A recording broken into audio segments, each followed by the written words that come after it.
Now it's time for Silly Songs with Brager, the part of the show where Brager comes out and sings a silly song. Oh, today I am going to talk about an album from my personal collection by a vocal group, a boy band if you will, called the Ink Spots. Now I've done one other video by the Ink Spots, which has probably been posted a while back. And the album that I covered, that I spoke about, was a greatest hits. Now this one is the same thing. Not identical, but it's a greatest hits. Doesn't say it though. It says the original Ink Spots sings, and then it lists some of the songs. It says Volume 1 Good or Soul Gold Series. 60s or 70s maybe? Does it have a copyright? No, I don't know. Jacket's in not great condition. The sticker says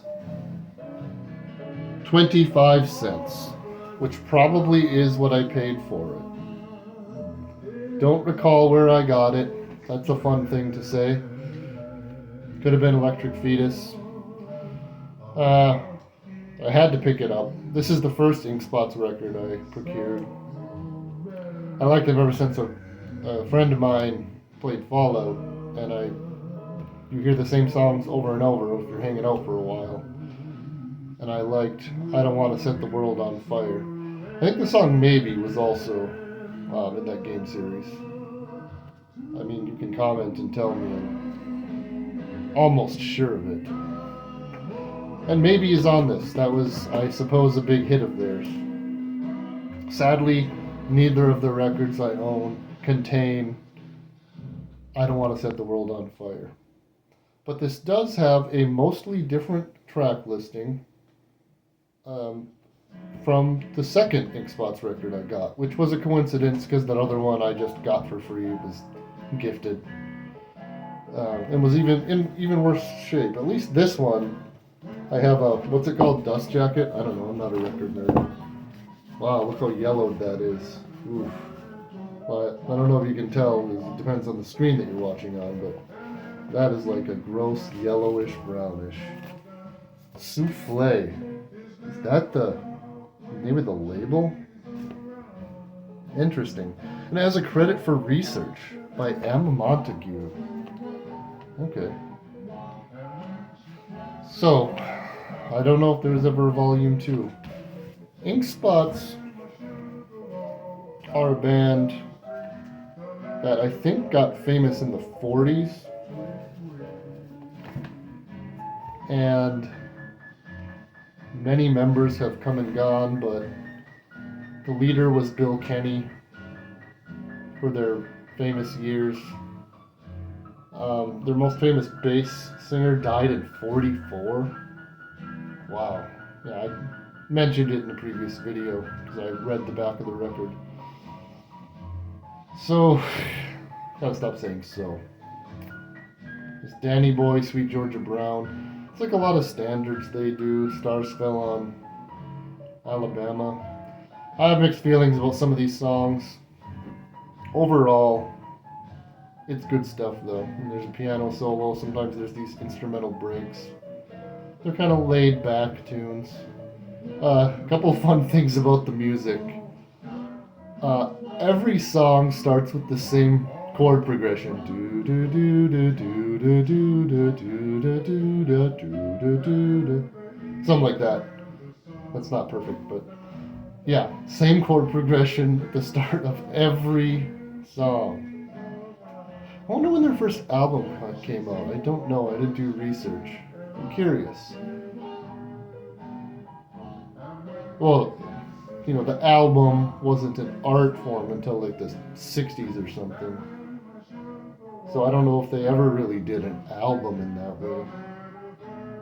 Earliest releases? I don't know. Probably like a 78. I mean, they're super old. It's definitely one of the oldest things in my collection. I don't know if I would say the oldest music. And as far as like oldest physical record, I don't even know. I'm not that much of a nerd. I don't care that much.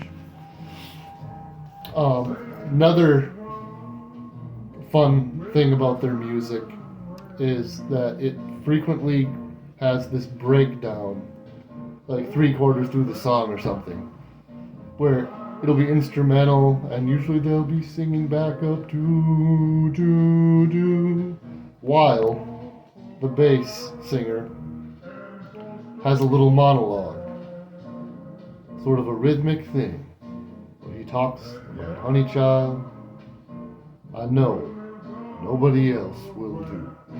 So he says a few lines like that, and then like the chorus will come back in or whatever. So let's learn a little bit about this album, shall we?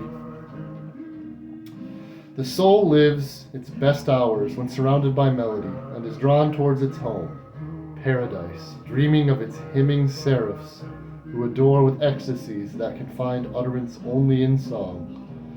Wow, I'm glad I read this out loud over video, seriously. Over the years, the Ink Spots as a group proved that a distinctive sound and authentic art form has been due to their fundamental musical quality. Where did this natural soul come from? Some say from the slaves longing to be free, this new experience in an alien land, unorganized, hopelessly illiterate to their new uncivilization, introduced into a society completely chaotic, forced to work under circumstances as language barrier, climate changes, and a new region. Disinherited from a lifetime of Africa's customs, snatched from their own civilization, somehow fate gave them the gift of song, supernatural hope, profound, real, visible dream that would one day help fashion the American dream in words and music. Kind of dark, but where did this soul come from? The cotton fields, the ink spots, father's sweat, their mother's last request. Sing on, boys, while I take my rest.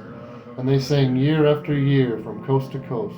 Their participation in the American dream was spontaneous, wholehearted, and whole-souled, free from perfunctory observance of rules obeyed without personal conviction. In a word, they expressed the whole personality and art of human spirit with songs written by whites and blacks that have become the dream of reality. Influences of America's harmony and rhythm forever flowing to the endless beginning. Although most of the original star group, today's rhythmic scheme is the vibration of the ink spots yesteryears. And for those that God has granted the right to life, to hear, to enjoy memories, come with me back to your youthful yesterdays and listen to the echo of the ink spots, for they have a dream. The greatest gift America owns and paid dearly for. Their multicolored faces singing melodies in a garden of musical dreams.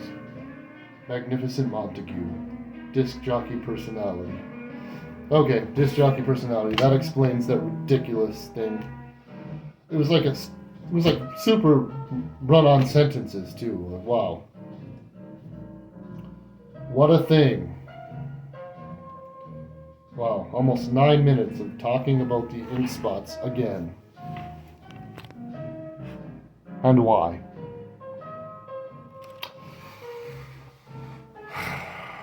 Well, boys and girls and others, thanks for hanging out. It's been a treat. This has been riveting, I know. Don't forget to tip your bartenders and always wear wool. Crom bless.